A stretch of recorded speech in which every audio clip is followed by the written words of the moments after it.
Nous avancé. Cette fois-ci, on termine avec notre cher Premier ministre, l'enfant chéri des Sénégalais. En visite officielle dans l'Empire du Milieu.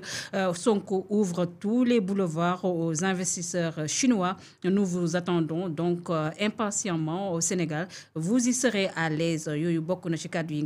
Ousmane Sonko nous espérons pouvoir faire des choses concrètes et rapidement avec nos partenaires chinois. Nous vous invitons massivement à venir participer à l'œuvre de construction de notre développement. Nous comptons sur votre clairvoyance, la vision de la Chine d'un monde multipolaire, d'un monde où les richesses sont mieux partagées ou d'un monde où la collaboration se base sur le respect mutuel, sur le gain mutuel également. Il est cadre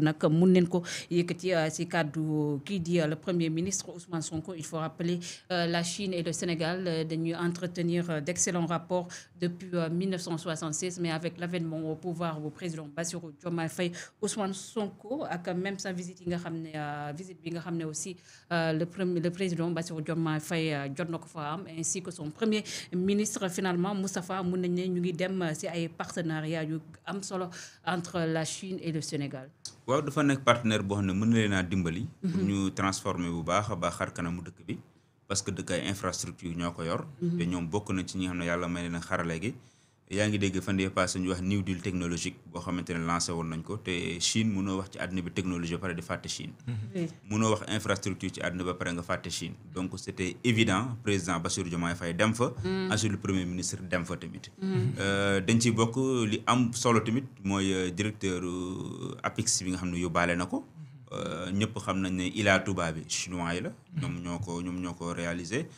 am na ci forage yu bëri yoo xamante ne chinois yi tamit ñoom ñoo ko réalisé donc am na liggéey yu bëri ba ci ay bus Dakar dem dikk yu bëri yoo xamante ne Chine la jóge ñoom ñoo leen ko jox kon bu ñu yaatalee suñu jàppante ak ñoom Sénégal mën na ci gën a gis boppam waaye xar kanamu Sénégal te mën nañ koo changer et puis ñoom dañu am seen benn agenda Sénégal 2050 boo xamante ne am nañ ay réalisation ñu war a def donc actuellement dañu nekk ci phase boo xamante ne il faut des partenaires yu leen mën a accompagner pour réalisation yi daal di plus mën a nekk réalité pour sénégalais yi di ko gis donc c' est tout à fait normal visite bi mu demoon defi Chine.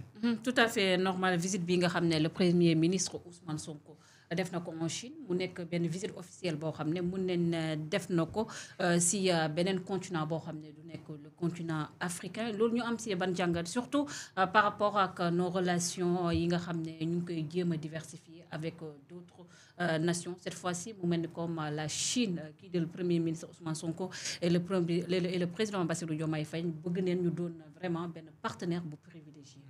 Mais moi je suis totalement en phase avec le premier ministre pour man c'est révolu le temps où da ngay am benn partenaire rek mu lay tànnal fooy xoolee ak foo dul xoolee. Pour moi en fait il faut se donner les moyens de sa politique et se donner les moyens de sa politique c'est de diversifier ses partenaires en fonction li nga lay indil ak yow li nga leen mën a bàyyil. am na ay réalisation yu Moustapha cité yooyu yaa ngi naan depuis 1976 su ma juumul sax stade bi nekk Pikine te làmb gi di fa am su ma juumul ñoom ñoo ko def ainsi de suite. Je pense que aujourd'hui fi monde bi tollu arène nationale bi je pense que ñoom ñoo ko def fi monde bi tollu mooy Sénégal dafa war a ubbeeku partenaire bu nekk rek en fonction moom de ses besoins mu mën a définir ses attentes et ses priorités dans la relation qu'il doit nouer avec le partenaire. am na ñu ci bëgg a def ñu ko bëgg a def événement pour moi c'est un non événement. Que ça soit la France que ce soit la Chine ou les États-Unis ñoom ku ci nekk buy ñëw ci yow. waaw mais ku ci nekk buy ñëw ci yow sax ay intérêt lay ñëwee. ça c'est important balaa moo dem am na lu xew. ci côté visa yi bëggatuma ñu parler suñu temps polémique boobu. mais je pense que li ëpp solo mooy tey da nga ñëw ñu jox la nguur mu am espoir boo xam ne ñun yow la ñu xaar ci yow nga définir sa vision définir ses orientations. C'est à toi maintenant d'aller rechercher les ressources qu'il faut pour que nga mën a transformer ce pays su gëmee ne loolu une partie daf ko war a puiser sur sa relation diplomatique avec la Chine je pense qu'il faut y aller et qu'il faut le faire aussi avec d'autres puissances qui pourront aussi nous accompagner dans cette transformation que les Sénégalais attendent de ce gouvernement.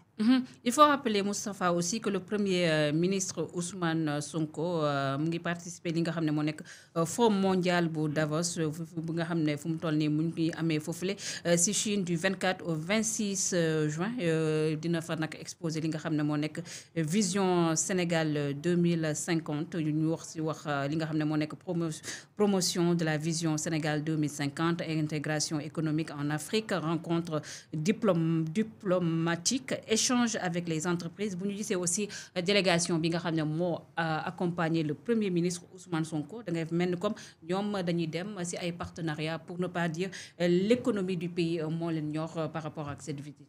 waaw loolu la même forum boobu mu dem moom moo fay dëkku Afrique koo xam ne moom mooy porter la voix de l'Afrique. C'est vrai yeneen dëkk yi am yëpp ay dëkkandoo Chine lañu ak ñu nekk Asie.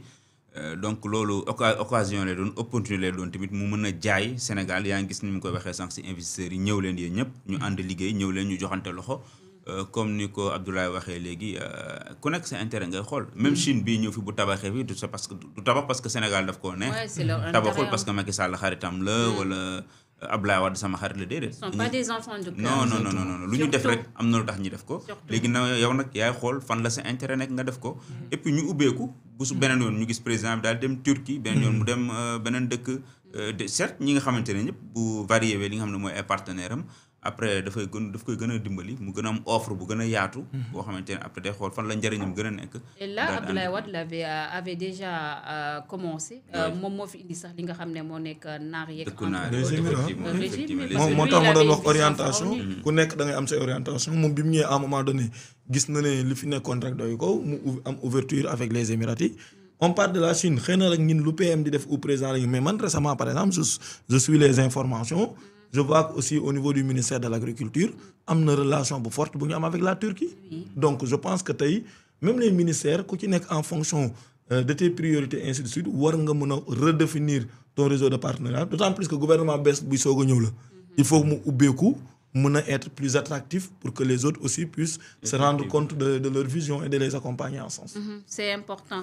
Boga Junior maa bañ journal bu ma neex lay commenter bu tax may commenter Direct News mu naan parle des réalisations de l'ensemble national dañ maa fay pour ma gérer communication état bi.